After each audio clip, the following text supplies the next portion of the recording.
Welcome everyone. I am so privileged to bless you today with the joy and the passion of teaching with puzzles.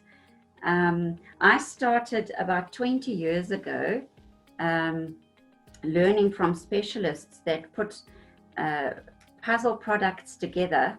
I don't know if anyone remembers Smile puzzles that were being sold. And I became a consultant to sell the puzzles to earn an extra income. And I got to learn about how resourceful puzzles actually are. And bringing them home as new products and watching Katie and Grantley actually doing the puzzles, I became very interested in using the very same methods that these specialists put together in presenting the puzzles and learning. I hope that what I'm going to speak about today in how you introduce puzzles will cause you to be refreshed, and you will actually rethink how you introduce puzzles. I have been so inspired by listening to Robin about the outdoor, bringing the indoor-outdoor, and also with Elizabeth's NeuroNet. And some of the things that you will hear about today with the puzzle building, it touches base with some of those, because puzzle building is all about what's outside the puzzle box and not what's inside the puzzle box.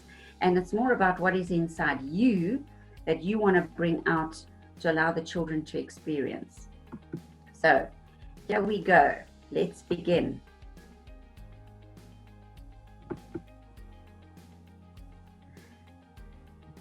So, puzzles build verbal thinking skills as well as concentration while assisting a child to build a visual reference in their brain. This allows for a confident puzzle builder who can problem solve independently. I'm going to be unpacking this with you today, and just keep in mind verbal thinking skills and concentration. The little words that I've put there, think outside the box, is truly where you do begin. The old habit is to actually immediately take the puzzle box and look at it and point different things out to the child, open up the lid, and there you are with the pieces.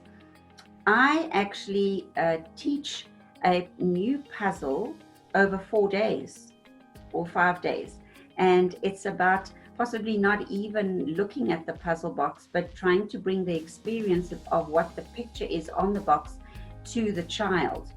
And we so desperately as teachers want the child to experience, and not just for things to become rote learning and become boring. So if we look at the next slide, this is a puzzle that a 3-4-year-old could possibly begin to build. And I would start to introduce this puzzle to a young child. I would go outside and have a picnic with the learners. So they haven't seen the puzzle, they don't know that the new puzzle coming into the classroom is about a picnic. I would go and have a picnic experience with the children in the garden. Again, just listening to Robin, how the outdoors calms a child and how they can interact. It's a wonderful learning experience to start a puzzle outside as a picnic, and then discuss their experience of a picnic. So where did they go? Who was with them? Did they play any games at their picnic? And children are starting to buy into the picnic experience. You're bringing the senses alive, and you attaching a memory of a picnic with this experience of building this puzzle. Then the next day, how about introducing the song, The Teddy Bear's Picnic?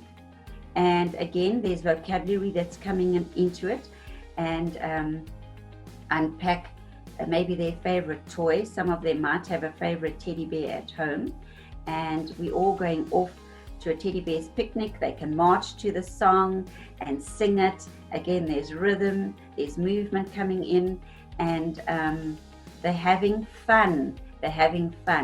Then the third day, you can bring it in as a story. And now is when you actually show the picture, make the puzzle available in the sense that they're looking at the visual picture for the first time. So they totally understand the experience of a picnic and the enjoyment of a picnic. So they're on board to do the puzzle. Then I'm going to start asking them questions to point out the visual clues in the puzzle. So if we look at the teddy bears, they can count, there's 3 teddy bears, but let's look closer. Do the bears look the same? And if we look closely, the snouts of the bears are actually very different. The 2 cream bears actually have different snouts. So you're wanting the child to describe the differences that they see in the picture. And now, what are the bears doing? The one bear is having a sandwich. You're drawing the eye into the picture to actually take notice, because you're building, initially I said, you're building a visual memory, a picture for the child to refer to, very much like taking a photo. You know, you have a recollection of your past through photos. You are creating a visual memory. You're building a memory for the child to refer to, not just the box, but within his brain, by bringing attention of the picture towards the brain and building that memory. If we look at the third bear, he's having a chat to the bird, or you can ask them what do they think the bear is doing. And the third bear is sitting eating green jelly.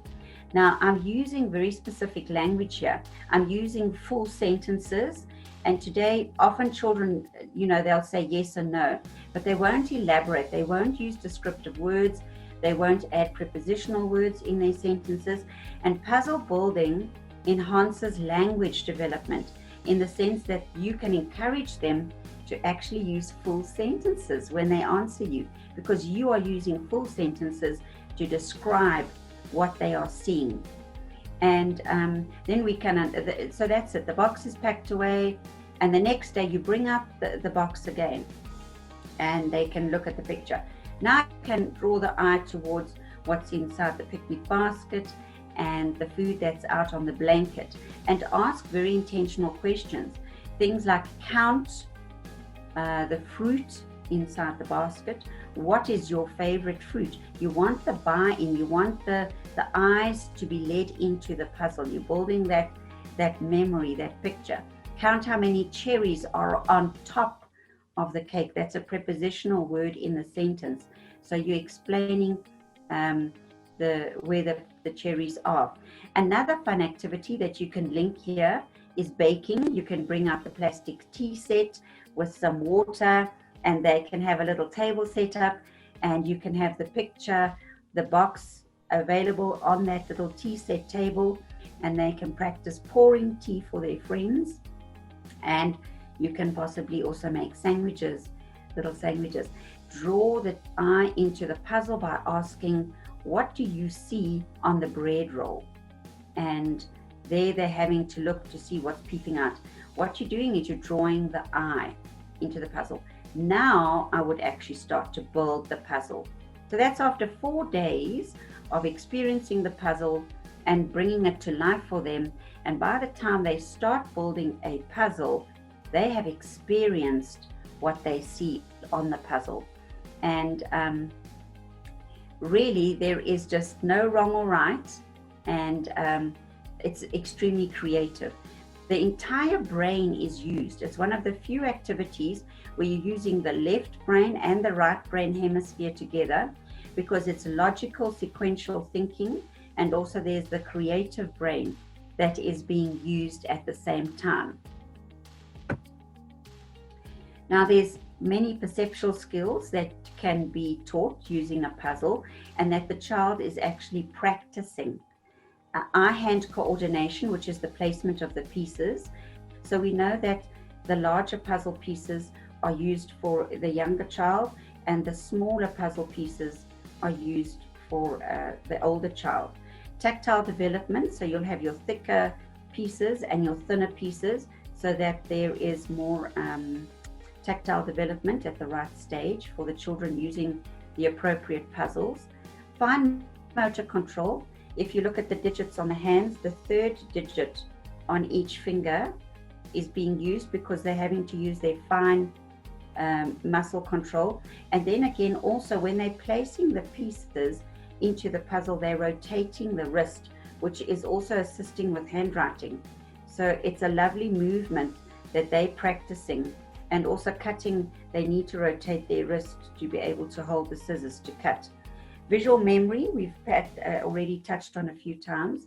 The child is building that picture within their brain numerous times, and it's becoming a set memory within the brain. Visual closure. If we look at this puzzle here, we can look at the individual pieces. We can see the little boy at the bottom. You can see half an eye and a whole eye, his brown hair. And so you're closing up that little boy's face by placing that individual piece linked into the puzzle. This is two separate learnings here. The background is the figure ground, and then the individual pieces is also giving the child information that they're learning about. When the child rotates the individual pieces, that's your spatial awareness that's happening, and he's rotating it and self-correcting to place it into the correct place. Again, also, children that are very familiar with puzzles and they enjoy puzzles very much, this is a lovely activity to do. Once they've finished building their favorite puzzle, is to set the individual pieces out, take out individual pieces, put them upside down around the puzzle board that they're building on, and then you play a game. So 2 people playing the game, or 3 or 4, there's a timer, and as the child turns an individual piece over, he's got a very short while to actually look at it and put it in. So what you're doing is you're training the child to look at the individual piece and then place it into the puzzle. Children don't always look. They actually don't always have that skill. They just start placing the puzzle piece in, pushing it in place without looking. So you retrain the child to look at the individual pieces before placing it into the puzzle. It's a little skill, and that is why children can do this slowly and carefully, and you're training the brain and the eye to first look and then to place it. Vocabulary and language development, I've already touched a little bit on that, but it is endless what you can actually do with vocabulary and language development and puzzles. I often attach flashcards to whatever puzzle picture I'm doing. So if we're learning about wildlife, and there's an elephant and a lion and a zebra, I will make little flashcards. So the puzzle box is always visual on the theme table or at a separate table, and then you can attach the flashcards for incidental learning, incidental reading, and then the child can actually match it to the picture and see it over and over again.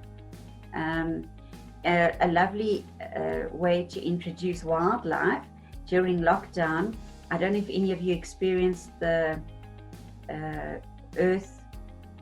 what was it called? Wild Earth Kids. And game rangers invited viewers to go onto YouTube and actually go on game drives into different game reserves. And the cameraman was seated at the back of the Jeep. And so they would be able to listen to the game ranger and ask different questions. And it was a wonderful experience.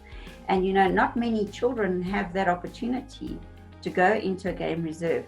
So if we look at this picture, for example, that is where I would start. If I had to introduce a wildlife puzzle picture, I would go straight onto YouTube and maybe every day do a short little clip and go on the game drive with the game ranger, and the general knowledge, learning about the animals, watching them. I mean, the only sense that we're really short of there is actually physically being there, smelling the smells, but they can see the movement of the animals, the size of the animals. They have a good sense of the environment of the animals. So you're trying to bring the experience into the puzzle, which is awesome. You've got them interested, and they're keen to continue to learn more. So that's what I would do. And it really is amazing. It just brings the puzzle to life. And then this is a lovely puzzle to unpack prepositional words, directionality words, laterality words, size. So the elephant is really huge and large. He's enormous. So here you can have more and more descriptive words, and you encourage the children to also add their descriptive words to the elephant. A lovely song about an elephant, and you bring the song in and the moving of his trunk. The prepositional words, you're drawing the eye into the puzzle. Which animal is in the water, inside the water hole, drinking water? Which animal can you see that has her tongue sticking out? What you're wanting to do is you want to draw the eye to the finer detail, because that is puzzle building, because on one little piece there is so much fine detail. But when you're speaking the child through the puzzle picture, you're drawing his eye or her eye to very small bits of detail.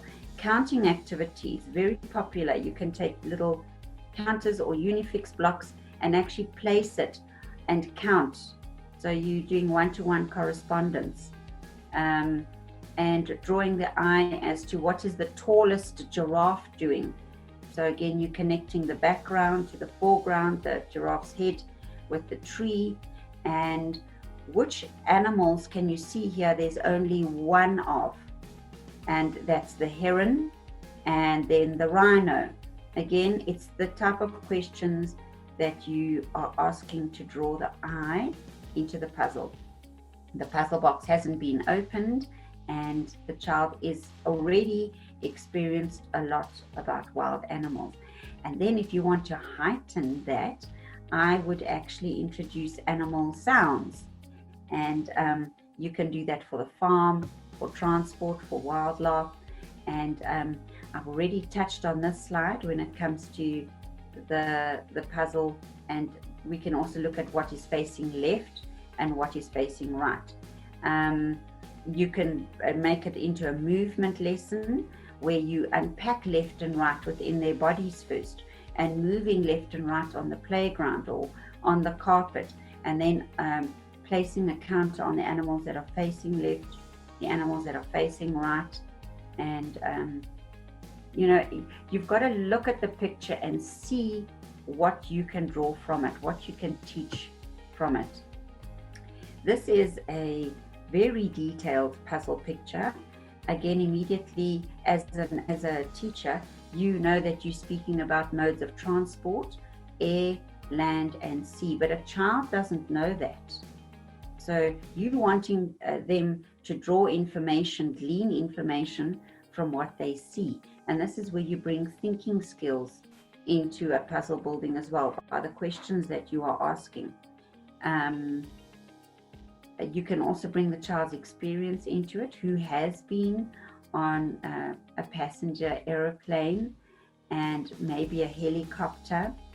The child's eye is always drawn to the center of a puzzle. An adult child to unpack all the straight pieces first, but that is not where the child's eye goes to. The child younger than 7 isn't drawn to the straight edges. The adult brain is drawn to separating the straight pieces with the pieces that are in the center of the puzzle. If the eyes of the child are on the center of the puzzle, that's where you start teaching, and that's where you start building a puzzle, not the straight edges. And so looking at the center of the puzzle, I can see a steam engine. Why is it called a steam engine? Thinking skill that's happening. They've got to look and see, oh, there's smoke coming out of the engine, the steam engine. And then you can, link that to boiling a kettle and just letting them unpack, steam. And it's actually a form of energy to allow things to move. Bringing the eye into the puzzle again, how many carriages can you see behind the steam engine? And the child can count those. And then what is your favorite vehicle? What vehicle would you like to go on, and why? Thinking skills again, thinking. And again, when the child answers you, encourage them to use full sentences with descriptive words and prepositional words. So you're practicing language skills. When you look at the C vehicles, transport, mode of transport, they all have different functions. So you want the child to look at the picture and unpack what the different functions are. Who's been on a cruise liner, and what was your experience there? And then also the tugboat. There's a lovely tugboat story. I remember reading to the children. If you've got any stories that you can bring in with the puzzle, that would be wonderful. And drawing the eye again into the background to remember what the different parts of the puzzle are. There's a trail of smoke in the sky, to which aeroplane is that linked to. So you're drawing the eye to the aeroplane that's on the top left-hand corner, and it's a propeller plane. And then can they find another propeller plane? And there's one on the right-hand side. What is the difference between the two planes? They differ in color. They both got propellers, but they differ in color. So you can speak about the similarities and differences within the pictures. So it's drawing the eye into the puzzle all the time. You can use sound effects. Very easy, just to log on to YouTube and type in sounds of transport, and the children would be able to hear a truck, a bus. And there is no bus in this puzzle, but if the bus pops up on the actual YouTube video, then the child can look. They're still looking. They're looking, and they can say no, they can't find a bus, but they might hear a truck or an ambulance. There isn't an ambulance in this picture, but again, they've had to look to find it, and they are picking up detail. So it's about picking up the visual detail in the picture. Auditory input, I've just touched on that. Another one is pets or farm. We've unpacked the wild animals. Farming is done for about 2 weeks, if not longer, and there's a lot that can be done with auditory input and learning about the farm. So this is a picture of a farm puzzle, and there's so many things that come to mind here, so much teaching that can happen. Again, the child you've possibly linked it into the theme. You've got the puzzle box picture available to the child to keep looking at every day. You've got your flashcards available that the child can match it to the picture. The children can now be sitting in twos and ask each other questions. Can you find the goat? And then the friend can say yes, and then the other friend can say, where is the goat? Then the child has to respond in a full sentence. The goat is on top of the crate at the back door of the farmhouse. Can you find the pig? Where is the pig? The pig is next to the what would we call that? A milk container. Can you find the cat? The cat is on top of the milk containers. Where is the scarecrow? The scarecrow is in the middle of the field. So you're drawing the eye, you're using prepositional words. The one friend is asking the other friend the questions to identify where things are and then to explain. Looking at the swallows in the picture, I would immediately possibly do some counting. The children can match that up with Unifix blocks or counters, or actually just practice counting. And again, you're drawing the eye into the puzzle to build memory, so that the child has a picture to refer to, like a photograph, so that when they start building the puzzle, they have a very good idea again of the picture that is in their brain that they keep referring to.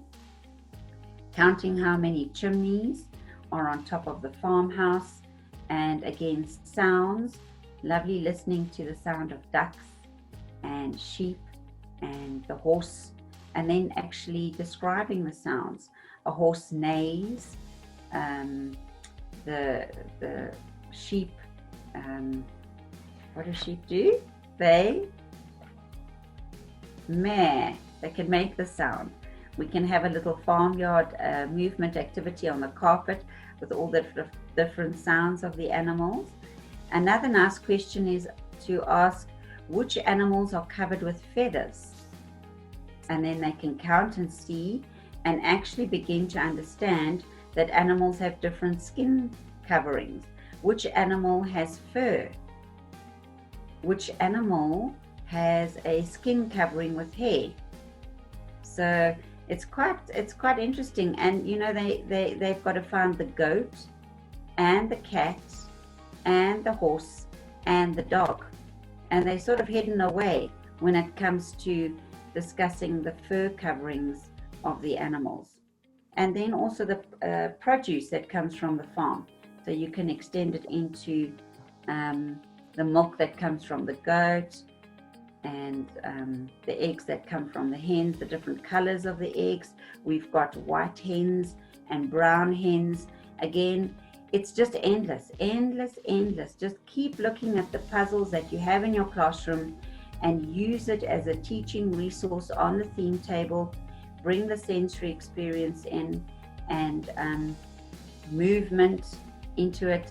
And you haven't yet even started building the puzzle, but you've used so much language, prepositional learning, perceptual learning, and now you're about to start actually building the puzzles, and the children have a very good idea of the picture in their brain. So by day 5, you're ready to maybe start building the puzzle. I use big puzzle boards on the carpet, and the pieces are all placed around the puzzle board on the carpet. When you work on the carpet, the child is actually crossing their midline, reaching from the one corner and reaching across to the other. So there's a natural movement happening. They're on their knees and they're on their hands. And what you're also strengthening is the neck and head movement, because in grade 1, the child's head is down and up and down and up, working from their desk to the board. So you're actually encouraging the strengthening of the neck and head movements. And then concentration. If the child struggles with concentration, so now we've unpacked the tackling of a puzzle. We've got the buy-in. We've experienced it. We've put sounds to it. We've done movement to it. We've done a story and a song to the puzzle. Now you're dealing with the perseverance of puzzle building, and you know that the child is tired, or he has a short concentration span. You keep an eye on the child. If he's persevering and enjoying the puzzle, that's great. But if there's a learner who's had enough, he's done 6 pieces and he's had enough, I wouldn't let that child continue. I would actually just take the puzzle board, pack it away, pack up the individual pieces, put it into the box, put it aside, and the next day you bring it out again. Bring out the lid, let the child have a good look, and then continue, because it's not about completing that puzzle. You're working with the brain and you establishing visual memory, you enhancing the visual skills that the child is learning. And then at the completion of the task, I actually have a chart in the classroom, and I record. The child can see his name and that he's completed that number of pieces puzzle. If I see that it was a struggle, I'll bring out another puzzle with the same number of pieces. And if the child has really enjoyed it and they're wanting something more challenging, then I would bring out the puzzle where the pictures are a little bit more detailed with the same number of pieces, or try a puzzle that's got more pieces. What you're doing is you establishing the skills of puzzle building to allow for an independent puzzle builder. So you know that with training the child to build the puzzle this way, he is going to be able to build a larger puzzle with ease. It's not going to be difficult for him. Now, during COVID-19, we weren't sure, do we put up puzzles? I mean, you know, we had to wipe down counters and tables, and we didn't use puzzles initially until much later. And we reintroduced puzzle building through the child's artwork. We did happen to be doing a big coloring in picture. It was an A3 picture of dinosaurs, and we printed that onto cardboard, and the children colored it in, and we cut it into triangular and square shapes, and it was then cut up. The children actually could cut it up in grade R, and then it was stuck down onto a board. And so it was an artwork that became a puzzle, and they were practicing puzzle skills. Again, the visual skills of actually matching pieces that match together. Cut up cereal boxes work well. We actually did that with a big box during COVID-19, one of the lessons, and that was brilliant. The parents just had to help draw the lines and cut that out for the child. Then magazine puzzle pictures are amazing to work with. I will explain it here, but then we can unpack it. So if you choose a puzzle picture, you cut that picture up into parts, and you number the back after you have mounted it onto white paper. So I've actually got an example here. So this is the paper, and then on the front is the actual picture that's been cut up into parts. And one of the ways to introduce this puzzle, for example, is you want the child to describe what do they see on this little piece. So I can see what looks like a part of a little twig or branch with grass around it, and if you look really closely, it's actually the beak of a bird. So now the child is needing to think, what could this be? What is it part of? And then another part of that picture is actually there they're getting a little bit more information. Yes, it's a bird. What type of bird do you think it is? It's a weaver bird. And what is he doing? And so the child is getting more and more information that it is a bird that is actually building a little nest.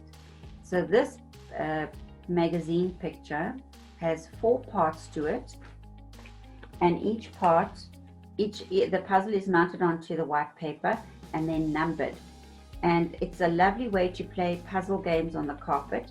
Initially, you can put, say for example, there's 12 pictures that you've cut out, put onto white paper. You place these onto the carpet. So you've got from numbers 1 to 12, all the pieces on the carpet. Now the children can work in 4s or 6s because of social distancing and walk around to collect number 12. So the child's got number 12. He's got to go and find all the other number 12s and then turn the picture over and build the puzzle in front of him. So now he's making the visual connections to actually match up. Again, there's spatial orientation happening as he's placing the picture together to match it up. And there is joy and excitement because when he's finished building the puzzle, he's actually completed a problem. So puzzle building is also problem solving, and he's doing that by himself, by rotating the pictures individually and putting it all together. Then the next time that I do this game, I would put all the parts this way up on the carpet. Now he's got to remember the detail that he saw, and now he's got to go and find all the pieces. And of course, this picture, the coloring is more or less the same. The background, the yellow and the green. If we look at this magazine picture that I found, What would the child is looking at here visually, he knows that he would be looking for flowers. They're different flowers, colored flowers, but again, it's flowers. And then there's a blue and white vase. So using the very same method, putting it onto white paper, cutting it into parts, numbering the back, finding the parts by looking for numbers, and then the next time they play the game, he'll remember the detail of the colors. So you're working again with the visual memory. So it's a lovely way to do puzzle building if you don't have enough puzzles. There's National Geographic magazines. It's amazing what you can do with magazine pictures, and the games that you can play. It's the children really have fun. I happened to ask my class yesterday who would like to build a puzzle, and the entire class shot their hands up immediately, because it's really a fun activity. They enjoy asking each other questions and counting and answering with full sentences, and they really do enjoy it.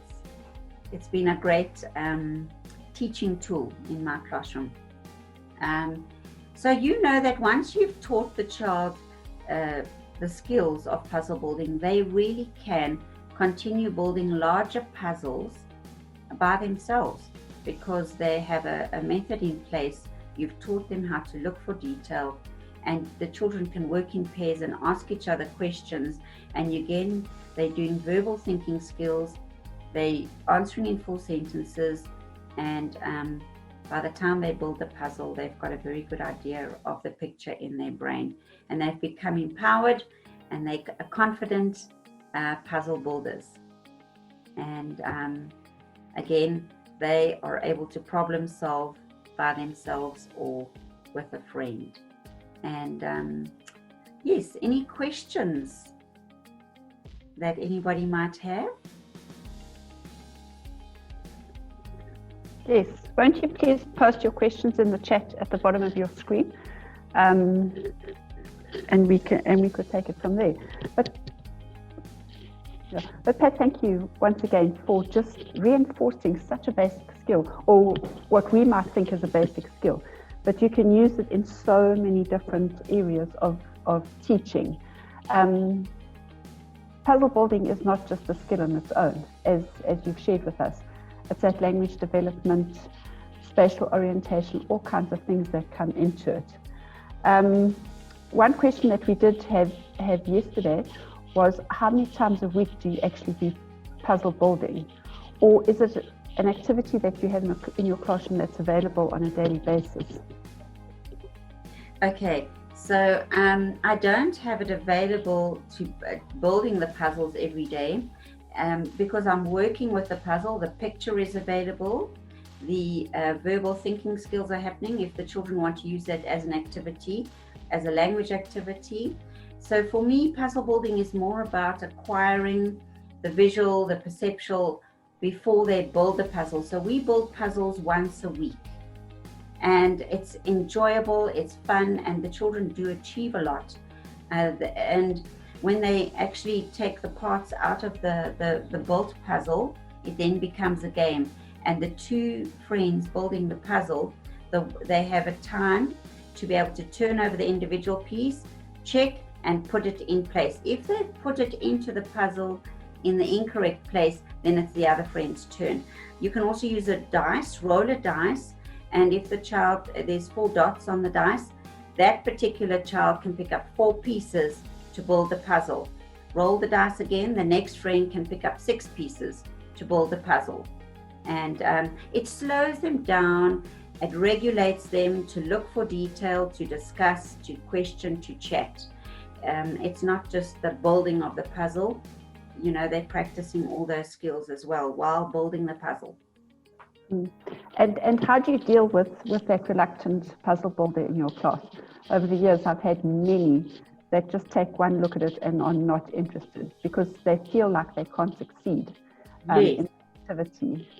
Yes. So again, the buy-in is the sensory, the experience, the song, the story, the movement, showing them the puzzle picture, making it available. I think what's happened, you know, initially introducing puzzles, it's a bit of an the child gets a fright because you're asking me to do something and I actually don't know what's involved in building the puzzle. It's too overwhelming. But introducing a puzzle this way, they become relaxed and they're actually keen to get involved. And another thing is, the child might be interested in dinosaurs. She's got a dinosaur lunchbox, a dinosaur jacket, a dinosaur bag.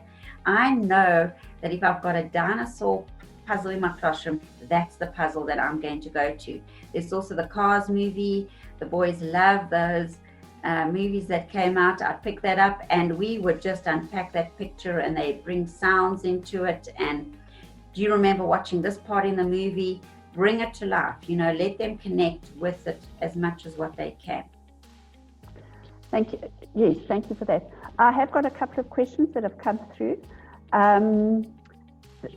Somebody just would like to know whether you do the same puzzle for every child or whether you have a variety of different puzzles going at the same time. So if you're doing the theme farm, I would bring out all my farm puzzles that I have available to me. And that's where I would start introducing those puzzles and then making them available for the children to work at 2 at a time. And then you very quickly get a sense of children that are very familiar with puzzle building. And those are the ones that I would take from the side and make sure that they've got their own table or space to build their puzzle. And so I would carefully rotate. Those that I'm working with, that we're unpacking with, those are the children that are still requiring those skills and build with those farm puzzles because I'm doing the farm. And the other children puzzles are very familiar. I would draw from my shelf and take those out for the independent puzzle builders to build. And how large a puzzle would you expect your grade or pupils to be able to build?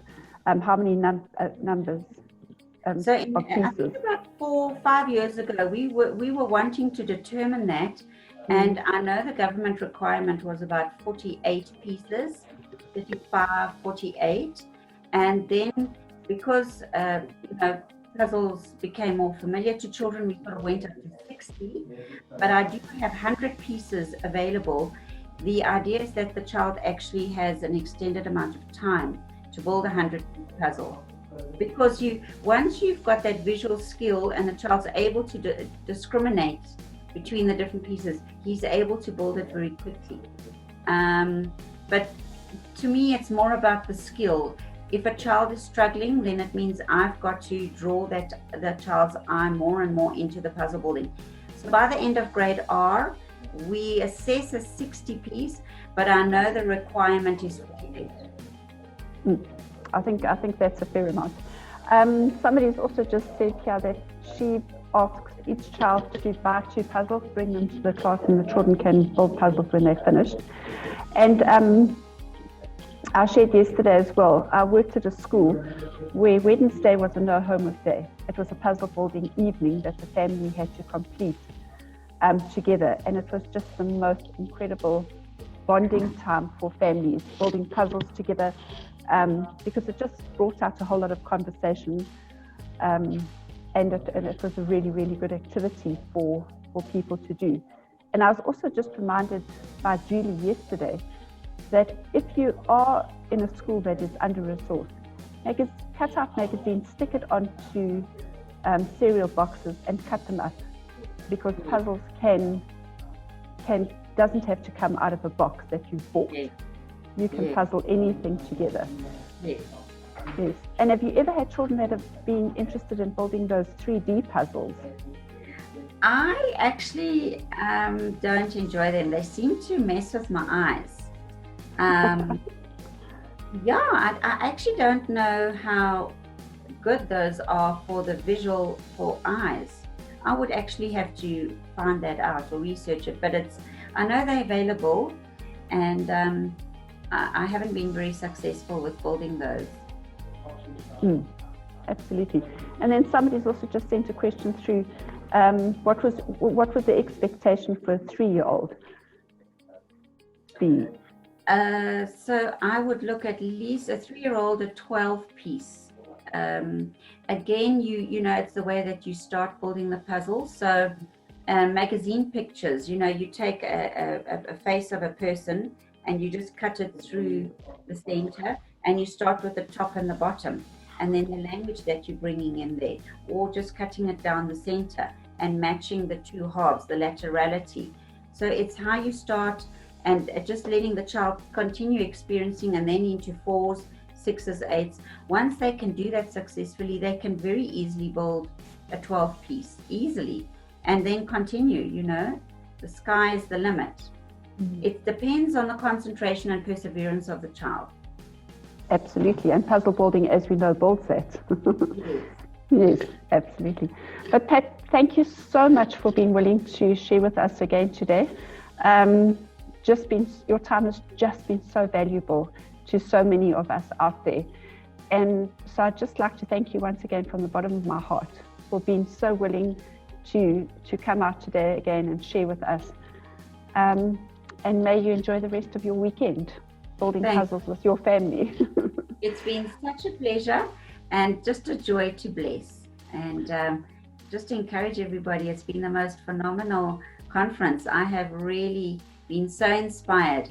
And I think, if we take a little bit of what everybody's had to say, we'll go back to school, as Sean was saying, reignited, refreshed, and motivated. So thank you for the opportunity, and bless you as well.